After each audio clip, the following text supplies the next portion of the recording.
बच्चन बाबूजी महाराज भाग पहला, बच्चन नंबर 17। आगरा, 17 अप्रैल सन 1938। भेंट। परिपूर्ण अवस्था में इरादा करके या सोच विचार कर कोई काम करने की ज़रूरत नहीं होती।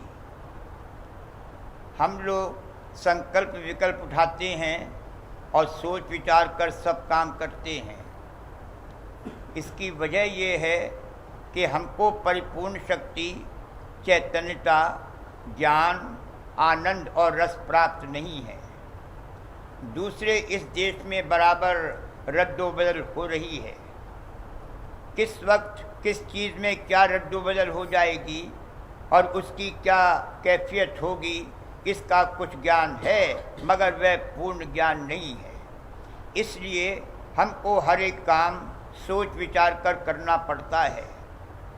हमारे पास चैतन्यता की पूंजी बहुत कम है, जिससे हर वक्त कल्पना करनी पड़ती है कि हम कौन काम करें जिससे हमको सुख और रस मिले। पशु चोले में उतरकर और भी कम चैतन्यता रह गई है। मनुष्य बुद्धि से समझ बूझ और सोच विचार कर काम करता है, मगर पशु में बुद्धि भी नहीं है। पशु के सब काम मशीन की तौर पर होते हैं। वो इंस्टिंक्टिवली खवासी तौर पर काम करता है।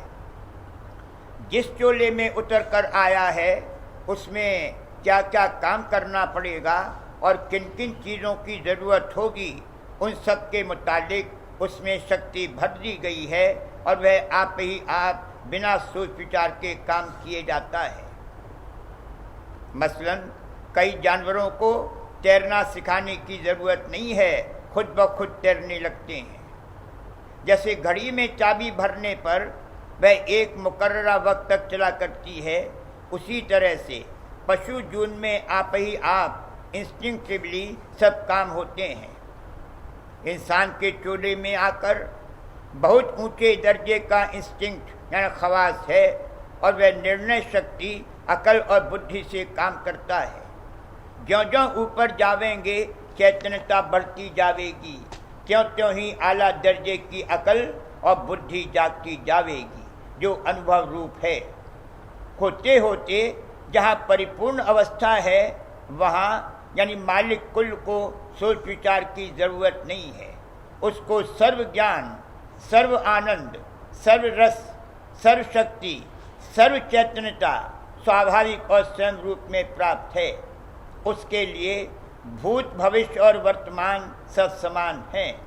ना वहाँ वक्त है और ना वहाँ वसत है। वह इससे रहित है। ये रचना के पूर्व की अवस्था है। वो अपने में आप समाया हुआ और मगन है। इसी को प्रेम कहते हैं। अपने अंतर में आकर्षित होना और अपने आप में समाना, इसका नाम प्रेम है। प्रेम ही सबका मूल है। प्रेम ही में सत्यता, चैतन्यता, आनंद, हर्ष और रस है। मालिक कुल चैतन्यता और प्रेम का समूह है, यानी वहाँ केवल शक्ति ही शक्ति है और परिपूर्ण है। शक्ति जिस चीज़ पर एक्ट यानी असर करती है, वह चीज़ नहीं है। महज शक्ति यानी चैतन्य ही चैतन्य है। वो निज अडोल, अबोल, अनंत और अपार है। उसमें से धार निकलकर जो रचना हुई वो मध्य देश है, जिसको ब्रह्मांड कहते हैं। जहाँ से जड़ता चैतन्य पर गालिब हुई वो पिंड देश है, सबसे नीचे का हिस्सा है। इस प्रकार तीन बड़े देश हैं। जड़ता यानी मादा कोई अलग चीज़ नहीं है। चैतन्यता की कमी ही का नाम जड़ता और मादा है। जिस कदर चैतन्यता की कमी होती जाती है, उसी कदर स्थूलता और ठोसपने का अंग बढ़ता जाता है। चैतन्यता की कमी होने पर हमको क्या एहसास और ज्ञान होगा, उसको हम ठोस कहकर जाहिर करते हैं। रचना के पैंदे में इस कदर न्यून चैतन्य है कि वह उस देश और घाट के अनुसार चेष्टा नहीं कर सकता। वो सुकूत के हाल आलम में पड़ा हुआ है। दूसरी ओर यानी चोटी और शीश भी सुकूत के आलम में है, मगर इसका कारण चैतन्यता की अत्यंतता है, जैसा कि ऊपर बयान किया जा चुका है। प्रथम ब्रह्म यानी काल को कल्पना हुई और फुरना उठी कि मैं क्या करूं। निर्मल चैतन्य देश का वह रस नहीं ले सका, क्योंकि उसमें इस कदर समूह बनाने की शक्ति नहीं थी, कमी थी। इसलिए उसने सोचा कि रस प्राप्त करने के लिए मैं अलग रचना करूं। वो ब्रह्म सृष्टि है, कल्पित रचना है, फानी और नाशमान है। कल्पित इसलिए कि ब्रह्म को इच्छा हुई कि मैं एक हूं, अनेक हो जाऊं, तब उसने सब पसारा किया। कमी चैतन्यता की वजह से सोच विचार होता है, और सोच विचार का होना और फुरना का उठना नीचे उतारने और नीचे लाने का कारण है। अगर कम चैतन्यता है और ऊंचे घाट पर रस नहीं ले सकता, तो वह खुद ब खुद नीचे उतरेगा और सोच विचार करेगा कि रस प्राप्त करने के लिए मैं कोई काम करूं। यही मन है। जब कल्पना उठी तो धार नीचे उतरी और मन आपा धारण किया। फिर उस इच्छा को पूरी करने के लिए जरिया और औजार चाहिए। तब तन में धार उतरी, फिर बाहर की चीज़ों और वस्तुओं में धार भेजी, क्योंकि केवल तन धारण करने ही से तो रस नहीं मिल सकता। तन और इंद्रियां तो औजार हैं। तन में दृष्टि की इंद्री आंख बनी और वहां धार भी गई, मगर उससे दृष्टि का रस तो नहीं मिल सकता। जब कोई चीज मसलन गुलाब का फूल या मनोहर रूप देखे, तब तो दृष्टि का रस मिले। रसना इंद्री पर धार आने से रस नहीं मिल सकता। जब कोई खाने की चीज का उससे जोग हो, तब खाने का रस और मजा आवेगा। इसी तरह से मन और तन में धार उतरने से ही रस नहीं मिलेगा। बाहर की चीजों से संबंध करने और उनमें धार भेजने से रस मिलेगा। मन पद है, तन और इंद्रियां औजार हैं, भोग की वस्तुएं पदार्थ हैं। पदार्थ को धन कहते हैं।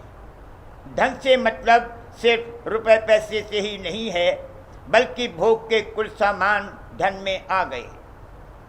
इस प्रकार मन, तन और धन में धार उतर आई और ये उनमें फंस गया। अपनी पूंजी मन, तन और धन में लगा दी, कंगाल हो गया। एक मानी में इसने अपने को बेच दिया। बड़ी नजिस हालत में पहुंच गया। मालिक से बहुत दूर हो गया, मालिक को भूल गया। मन अभिमान करके मन रूप, तन अभिमान करके तन रूप और धन अभिमान करके धन रूप हो गया। शरीर आनंद की चाह उठाकर शरीर में आया था, मगर वह भी नहीं मिलता। शरीर आनंद के ऊपर जीवात्मानंद है, फिर आत्मानंद है, ब्रह्मानंद है। संत फरमाते हैं कि गो ब्रह्मानंद बड़ी चीज है, मगर वह भी कल्पित और नाशमान है। जैसा कि ऊपर कहा गया है, ब्रह्मानंद के परे सुरतानंद और शब्दानंद है। उनको प्राप्त करने के लिए संत फरमाते हैं कि जैसे तुम्हारी धार मन, तन और धन में उतरी है, वैसे ही उसको धीरे धीरे अंतर में उल्टाओ और खींचो। मन का आपा जो तुमने धारण किया है, उसको त्यागो। तन जिसमें तुम्हारी धार उतरी है, उसका भी परित्याग करो और भोग विलास के पदार्थों में से भी अपनी धार और तवज्जो को निकालो और खींचो। ये संतों का उपदेश है। इसको वही शख्स मानेगा जिसको ये समझ आई होगी कि मन, तन और धन, इन तीनों ने हमारा सत्यानाश कर दिया। यही जन्म नहीं, बल्कि जितने जन्म हमने यहाँ धारण किए, सब बेकार गए और बर्बाद किए, क्योंकि हमारी असली आस यानी सूरत की इच्छा पूरी नहीं हुई। जन्म धारण किया, यहाँ के पदार्थों में प्रीत और मोहब्बत की, धन कमाया, मृत्यु के वक्त सब यहीं रह गया, सब छूट गया। दूसरा जन्म धारण किया, फिर किसी दूसरे से प्रीत और मोहब्बत की, फिर नए तौर से धन कमाना शुरू किया, वही पापड़ फिर बेलने पड़े।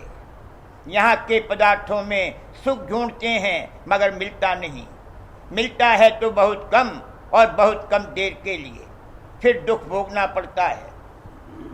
कभी रोग, कभी शोक, कभी भय और कभी चिंता सताती है। कुछ नहीं है मगर ख्वाम भय और चिंता हो रही है, जान सूखी जा रही है। मतलब यह कि सदा त्रिताप लगे रहते हैं।